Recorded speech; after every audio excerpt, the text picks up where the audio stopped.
Das Unternehmen Trigano hat im Rahmen des diesjährigen Caravansalons in Düsseldorf ein neues Faltcaravan-Modell namens Sequoia Air enthüllt. Hierbei handelt es sich einmal mehr um einen zweiseitigen Klapper mit zwei voll ausgerüsteten Schlafkabinen auf den ausgeklappten Anhängerdeckeln sowie zwei weiteren Kabinen darunter, welche entweder ebenfalls als Schlafkabinen, beispielsweise für die Kinder, oder als Abstellkammern genutzt werden können.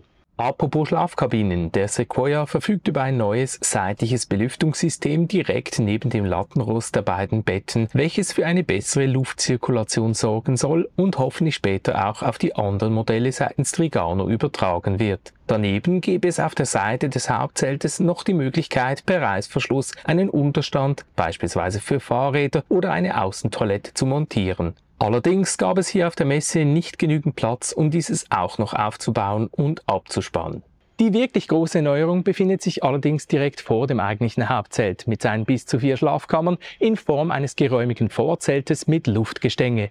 Dieses soll sich laut Trigano in kürzester Zeit mittels einer im Lieferumfang enthaltenen manuellen Luftpumpe aufblasen lassen. Dabei wird das Luftgestänge in den Ecken direkt am Zeltboden mittels Klettstreifen gesichert und am Vorzelt wiederum mit Reißverschlüssen angebracht.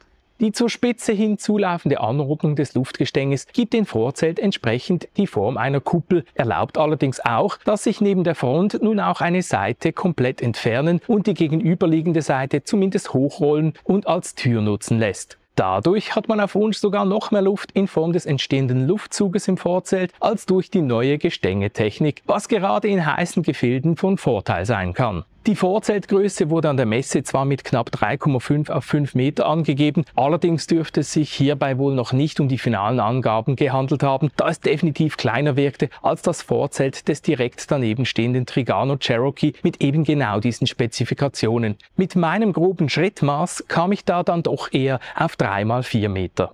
Es ist allerdings gut möglich, dass es sich bei den Angaben vor Ort eigentlich um das Modell Sequoia ohne Air handelte, denn eine Version mit traditionellem Gestänge gibt es tatsächlich auch noch. Allerdings habe ich hierzu bislang nur ein Foto gefunden, welches zeigt, dass sich dessen Vorzelt dann doch deutlich vom Luftvorzelt unterscheidet und sich die rechte Seite dann beispielsweise nicht mehr öffnen lässt. Rein vom Gewicht her soll sich der Sequoia Air allerdings nicht vom normalen Sequoia unterscheiden und somit 420 Kilogramm auf die Waage bringen, was eine Zuladung von 330 Kilogramm erlauben würde, bevor man das maximal zulässige Gesamtgewicht von 750 Kilogramm erreicht. Am Ende dürften wohl die Kunden entscheiden, ob sich der Trigano Sequoia mit oder ohne Air besser verkaufen wird. Wer jedoch eine günstige Alternative zum Topmodell Cherokee sucht und auf ein optionales Sonnensegel verzichten kann, dem dürfte mit dem Sequoia Air sicherlich eine weitere interessante Option für bis zu 8 Personen geboten werden. Falls du jedoch nach einem kleineren Zeltanhänger für 2 bis 4 Personen suchst,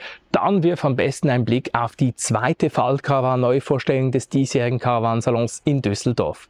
Oder du schaust dir den Überblick über sämtliche Faltcaravan-Neuerungen sowie interessantes Campingzubehör von der diesjährigen Messe an. Bis zum nächsten Video und frohes Campen!